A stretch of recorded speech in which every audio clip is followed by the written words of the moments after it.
আমি ভাবতে বলবো, যারা যে জায়গায় দাঁড়িয়ে আছেন ওই জায়গা থেকে আপনি ব্যক্তিগতভাবে ভাবুন।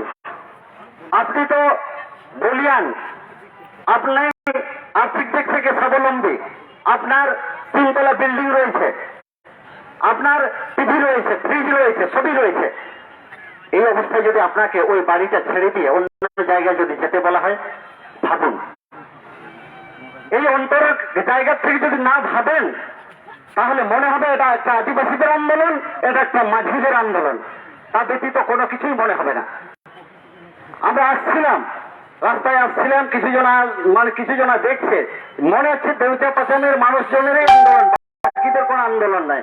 অযোধ্যা পাহাড়ে যে আন্দোলনটা চলছে মনে হচ্ছে অযোধ্যা পাহাড়ে নেই, কিন্তু আপনারা জানেন যে অযোধ্যা পাহাড়ে এক সময় 7% অক্সিজেনটা দিত।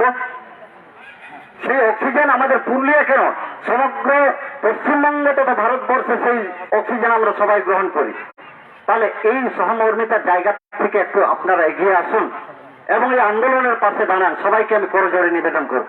আমি বিভিন্ন জনমনে শুনছিলাম, এর আগে যখন আসছিলাম, যখন প্রথম যখন ঝামেলাটা শুরু হয় সেই সময় আসছিলাম, অনেকেই বলছিল দেউচা পাচামিতে গেলে কান ধরে উঠবোস করাচ্ছে, লাঠিচার্জ হচ্ছে, অমুক হচ্ছে। আমি ভয়ে ভয়ে এসেছিলাম, দেখলাম কোথাও কিচ্ছু না।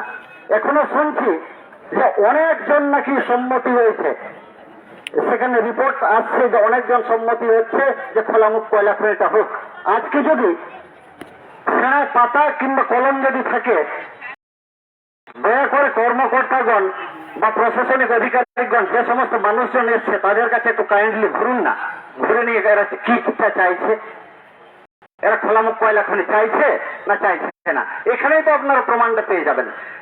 তো যাই হোক, আমি প্রশাসন করে বলছি, আমি জানি প্রশাসনিক মানুষরাও খুবই উদার ভাবে কাজ করে, কিন্তু দুঃখের বিষয় আজকে উনারাকে মেরুদণ্ড সোজা হিসাবে সোজা রেখে উনাদেরকে কাজ করতে দেওয়া হয় না।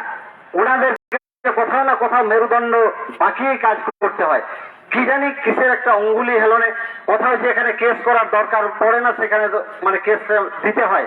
উনাদের বলেন যে না, আমাদের কেস দিতে ইচ্ছা করে না, কিন্তু আমরাও কিন্তু সেখানে যাই, উনাদেরকে বাধ্য করা হয়েছে। আজকে একটা ছোট্ট প্রমাণ আপনারা মিলিয়ে দেখুন, যখন র্যালিটা আসছিল কোন প্রশাসনিক কর্তা আমরা হয়তো ভাবিনি যে এই সমস্ত ভাই বোনদের কথা আমরা কোন ব্যাক পাশে বা বাইডোরে হোক কিছু কথাবার্তা বলে যাব, জেলা শাসক সমাহর্তার কানে আমরা পৌঁছাবো। সবাই আমরা উৎসুক ছিলাম যে এখান থেকে কোনো যদি অপ্রীতিকর কোনো যদি স্লোগান ওঠে, অপ্রীতিকর যদি ঝামেলা ওঠে, তাহলে কার নামে কেসটা দেব। এটার জন্যই বেশিরভাগ র্যালিটা সেরকম ভাবে চালু ছিল, মানুষজন দাঁড়িয়েছিল। আপনারা কেউ দাঁড়িয়ে দাঁড়িয়ে এদের দুঃখের কথা কেউ ভাবেননি। এই কথাগুলো একটু আগে রাজানরা বলছিল যে আমাদের জাতি সত্তা, বিশেষ করে আদিবাসীদের সমস্ত জিনিসগুলো বিলীন হয়ে যাবে। তার জন্যই আমাদের এই আন্দোলন। এই আন্দোলনটা মনে রাখবেন। আজকে জাস্ট একটু বলে রাখি, ইতিমধ্যেই আন্দোলনটা খুবই ছোট। দেউচা পাঁচামিতে যে আন্দোলনটা হচ্ছে, আমি একটু পরে আসছি, এখনো পর্যন্ত আমাদের 13টা জেলা মোটামুটি যুদ্ধবদ্ধ হয়েছে। যে বিভিন্ন যে প্রকল্প যেগুলো হচ্ছে, বিভিন্ন যে কয়লা খনি যেগুলো হচ্ছে, বিভিন্ন যে প্রজেক্ট হচ্ছে, তার মাধ্যমে একটাই মন্ত্র, আদিবাসীদেরকে এখান থেকে উৎখাত করো। আদিবাসীদেরকে যদি উৎখাত করা হয়, গ্রাম ছেড়ে যেতে হবে। সেই সাথে কি যেতে হবে, কি ছেড়ে যেতে হবে? জাহের থান ছেড়ে যেতে হবে, জাহের থান ছেড়ে যেতে হবে।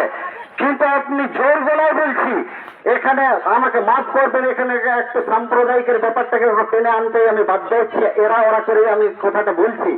কিন্তু কোন একটা বাঙালি সম্প্রদায়ের একটা দুর্গা মন্দির একটা আপনারা উৎখাত করে দেখান দেখি, কিরকম সরকার বাহাদুরের দম আছে। একটি বার আমাকে উৎখাত করে দেখেন, কোন ক্লাবের ছেলেদের হাত থেকে ওই দুর্গা মন্দিরটাকে কোন রকম করে সরিয়ে দিন, দেখি আপনাদের কিরকম দমটা থাকে। সেক্ষেত্রে না, সেক্ষেত্রে কিন্তু হাতটা কাঁপবে। আর এরা এই আদিবাসীরা যারা প্রকৃতির পূজক, যারা অক্সিজেনকে সরবরাহ করছে, যারা বাস্তুতন্ত্রের ভারসাম্য রক্ষা করছে, যারা বন জঙ্গলকে নিজের মতো করে আগলে রেখেছে, যাদের সেখানেই বিচরণ করে, সেই জায়গাতেই কিন্তু সোনা ফলে। আপনারা ভুলে যাবেন না, যে সমস্ত বিভিন্ন বড় বড় দপ্তর তৈরি হয়েছে, আপনারা খোঁজ নেবেন, মনে হচ্ছে 70 থেকে 80% কোনো আদিবাসীদের দান করা জায়গা, কোন আদিবাসীদের দান করা জায়গা, সেই আদিবাসীরা কি করছে, নিজের ঘাম ঝরিয়ে বছরের পর বছর সেই জমিটাকে নিজের মতো উর্বরা করছে, তারপর সেখান থেকে উৎখাত হয়ে যাচ্ছে। জায়গা তো অনেক পড়ে রয়েছে। আমি অযোধ্যার মানুষ, আজকে আমি হলফ করে বলতে পারি গোবরিয়া জঙ্গলের ভেতরে একটা প্রজেক্ট করে দেখান দেখি, তাহলে সেখানে কেন প্রজেক্টটা হচ্ছে না? প্রজেক্ট কখন হবে? যখন আদিবাসীরা সেই জায়গাটাকে মোটামুটি একটা বাসযোগ্য ব্যবহারযোগ্য করে তুলবে, তখনই সেইখানে প্রজেক্ট হয়ে যাবে। সেখানে আদিবাসীরা পা দিচ্ছে, সেই পায়ের তলায় যদি কয়লা খনি পাওয়া যাচ্ছে, তাহলে তারাকে উৎখাত হতে হচ্ছে। ওই যে একটু আগে আমি বললাম যে উৎখাত হওয়াটা কত সহজ। আপনারা ভাবুন দেখি, আপনার নিজের যে বাড়িতে তৈরি করেছেন সেখান থেকে যদি কেউ আপনাকে উঠে যেতে বলে, আপনি লাঠি ধরবেন কিনা? আর যদি কেউ যদি সুবোধ বালকের মতো মেনে থাকেন, এগিয়ে আসুন, আমাকে বলুন যে না আমি মানব না, আমাকে 3 তলা বিল্ডিং করেছে, আমাকে তুলে দেওয়া হোক, আমি চলে যাবো অন্য জায়গায়। কেউ মানবেন না। এক্ষেত্রে কিন্তু বড় কষ্ট লাগছে। আর আদিবাসীদের গোটা সমাজকে তুলে যেতে যাওয়া হচ্ছে, একটা গ্রামকে তুলে উঠে যেতে বলা হচ্ছে, সেক্ষেত্রে খুব সহজেই সেটাকে আমরা মেনে নিচ্ছি। তো যাই হোক, আমার যেটুকু বলার, এই আন্দোলনটাকে শুধুমাত্র দেউচা পাচামির আন্দোলনকে মনে করবেন না। আর একটা আমি দাঁড়িয়ে দাঁড়িয়ে শুনছিলাম, এখানে একটা বাইট হচ্ছিল, বাইটে বলছে যে না বাইরের কিছু মানুষজন এসেছে। আজকে যদি এই থিওরিতে যদি আন্দোলনগুলো হতো, আজকে শুধুমাত্র যখন স্বাধীনতা আন্দোলন হচ্ছিল, শুধু মেদিনীপুরের মানুষজনেই কিন্তু আন্দোলন করত। এই ক্ষুদিরাম বসু এই মেদিনীপুরকে নিয়ে আন্দোলন করতো, বাইরের লোক কেউ আসতো না। এটা বাস্তব কথা। আন্দোলন যখন এই মহিলার রূপ নেয়, তখন ধীরে ধীরে কিন্তু সেই আন্দোলনে সবাই সামিল হয়। আজকে যদিও সেখানে হয়তো আমতা আমতা করে বলা হলো, এখানে বিভিন্ন ডিস্ট্রিক্ট, অন্তত কমপক্ষে 13টা ডিস্ট্রিক্টের মানুষজন এখানে কম বেশি উপস্থিত হয়েছে। তো 13টা ডিস্ট্রিক্টের মানুষজন এসছে, সবাই কিন্তু পশ্চিমবঙ্গবাসী।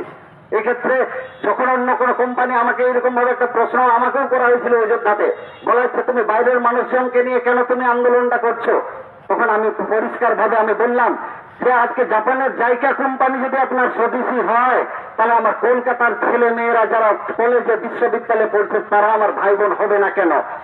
এটা আপনি মনে রাখবেন। আমি বহিরাগত বলতে আপনি কি বলতে চাইছেন, বহিরাগত কাকে বলছে? তাহলে সুতরাং ব্যাপার হচ্ছে, যে জায়গাটাতে মানুষজন পার্টি সম্বলিত নিয়ে যখনই একত্রিত হচ্ছে, তখন তারাকে যেন তেন প্রকারণে লোভের টোপ দেখিয়ে, ভয় ভীতি দেখিয়ে এই সমস্ত গুলো করে নিয়ে তারাকে সে আন্দোলন থেকে বিচ্যুত করা হচ্ছে। আমরা এখানে দেউচা পাচামিতে তার কিন্তু অন্যথা দেখিনি। আর গ্রাম সভা নিয়ে সবাই হয়তো কম বেশি জানেন, যারা প্রশাসনিক কর্তারা আছেন তারা জানেন, গ্রাম সভা আজকে লজ্জার বিষয়। 2006 সালে ফরেস্ট রাইট অ্যাক্ট FRA, সেটা কিন্তু সংবিধান স্বীকৃত। 2007 সালে সেটাকে কিন্তু ইমপ্লিমেন্ট করার জায়গা আছে। আজকে কোথায় সেই সরকার বাহাদুর? আজকে কেন্দ্র সরকারও কোথায়? আজকে রাজ্য সরকারও কোথায়? ইমপ্লিমেন্ট কেন হচ্ছে না? সেই FRA বা 2006 সালের ফরেস্ট রাইট একটা কি আমাদের মাথার তলায় বালিশ করে আমাদেরকে শুয়ে থাকার জন্য দিয়েছে? সেটাকে ইমপ্লিমেন্ট করার জন্য। প্রতিটি দপ্তরে, প্রতিটি ডিস্ট্রিক্টে এর দপ্তর রয়েছে। সেই দপ্তরগুলো আবার আমরা জানি যে FRA অনুযায়ী কিছু বৃত্তি পেয়ে কিছু টাকা পেয়ে থাকেন, সেই টাকাগুলো হয়তো ওনারা খরচ করেছেন। আমরা যাচ্ছি আস্তে আস্তে। 2006 সালের FRA এখনো ইমপ্লিমেন্ট হচ্ছে না কেন? আর 2006 সালের যখন ইমপ্লিমেন্ট কেউ করতে যাচ্ছে, আমরা নিজের থেকে এগিয়ে যাচ্ছি, তখন বিভিন্ন রকম কেস, মোকদ্দমা, মামলা এগুলো চলছে। কেস হোক, কেস হবে, আন্দোলনে কেস হবে, অনেক কিছুই হবে আন্দোলনে, কিন্তু সেটা আমরা সম্পূর্ণ গণতন্ত্রে বিশ্বাসী। আপনারা যারা আজকে লাঠিসোঁটা নিয়ে আর যারা আসছেন, তারা হয়তো ভাবছেন এই বর্বরিত কিছু আন্দোলন, একে কোনো মতেই বাহবা দেওয়া যায় না। কিন্তু মনে রাখবেন, এই আমাদের যে জাতীয়ারি সেবা, যেটা আমাদের, সেটা কোনোদিনও কোনো কালে কোনো মানুষের প্রয়োজন ব্যতীত কোনো মানুষের রক্ত ঝরায়নি। আপনারা যদি কোথাও যদি এরকম অহেতুক যদি রক্ত ঝরে থাকে জানাবেন, আমি সেটা নতমস্তকে মাথা পেতে নেব। সুতরাং আজকে আমরা মিলিত হয়েছি। আজকে আপনারা হয়তো দেখলেন খুব ছোট আকারের একটা র্যালি এসছে, কিন্তু পরবর্তীতে এই বলে রাখলাম যে মোটামুটি 13টা ডিস্ট্রিক্ট যদি আমাকে যদি কাউন্ট করতে বলেন, উত্তরবঙ্গে 3টা ডিস্ট্রিক্ট রয়েছে, হুগলি রয়েছে, মেদিনীপুর 2, মেদিনীপুর, পশ্চিম বর্ধমান, পূর্ব বর্ধমানের একটি আছে, এদিকে আছে বীরভূম, এদিকে আছে বাঁকুড়া, পুরুলিয়া, সবাই আমরা কিন্তু ফরেস্ট রাইট অ্যাক্ট নিয়ে চলছি। কেন আমরা ফরেস্ট রাইট অ্যাক্ট আজকে ইমপ্লিমেন্ট হবে না? আজকে উন্নয়নের কথা যারা বলছেন তারা একবার বেরিয়ে আসুন, কোথায় কি কি উন্নয়ন হয়েছে। কিছু কিছু সাঁওতাল অধ্যুষিত গ্রাম আছে যেখানে এখনো দুর্ভাগ্যের বিষয়, সেখানে যাওয়ার যোগাযোগের রাস্তা নেই। উন্নয়ন সেইগুলো হোক। আজকে ছাত্রছাত্রীদের পড়ার জন্য স্কুল নেই, তাহলে স্কুল দিয়ে সেখানে উন্নয়ন হোক। স্বাস্থ্য কেন্দ্র নেই, অযোধ্যার একটা নমুনা বলি, 92টা গ্রামে দুটি এইচএস স্কুল, কি করে চলে? আজকে কোথায় আমরা আদিবাসী মানুষ সম্প্রদায় কোথায় আছি? আজকে যার জন্য শুভ বুদ্ধি সম্পন্ন যে সমস্ত মানুষজন আছেন তারাও আমাদের সাথে একটু তাল মিলেন না। আমরাও মানুষ, আমাদেরও বাঁচার অধিকার আছে, আমরা বাঁচতে চাই, আমরা পরিবেশকে আঁকড়ে থাকতে মানে বেঁচে থাকতে চাই। আর এই পরিবেশ শুধুমাত্র আদিবাসীদেরকে ইয়ে করবে না। আজকে পুরুলিয়ার তাপমাত্রা 45 হয়েছে, আমরা সেটা শপথ নিয়েছি 45 থেকে আমরা 50 হতে দেব না। আজকে গত বছর যে জঙ্গলে আগুন লাগলো অযোধ্যা পাহাড়ে, তার আগের বছর ব্যাপক আগুন লেগেছে, সেই তারপরের বছর কি করলাম আমরা আগুনটা নেভালাম। তো সুতরাং যেখানেই পরিবেশ, যেখানেই প্রকৃতি, সেখানে কিন্তু আদিবাসীদের সহাবস্থান। আর এইরকম সহাবস্থান থেকে সেই সমস্ত মানুষজনকে বিচ্যুত কাইন্ডলি করবেন না। আর সেক্ষেত্রে মহেশ্বেতা দেবীর সেই কথাটা আমি বলছি না। যখনই আদিবাসীরা আন্দোলন করেছে, কারণ তাদের নিজের জমির অধিকার থেকে যখন তাকে হস্তান্তরিত মানে বিচ্যুত করা হয়েছে, যখন তাদের আত্মসম্মানের মর্যাদা থেকে, যখন তাদের আচরণের সংস্কৃতির থেকে বিচ্ছিন্ন করা হয়েছে, তখনই তারা কিন্তু আন্দোলন করেছে।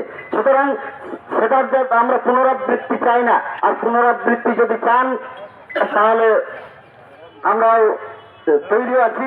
আমরা পরবর্তীতে সমুদ্র হিমাচল আমরা সবাই এসে মিলিত হব।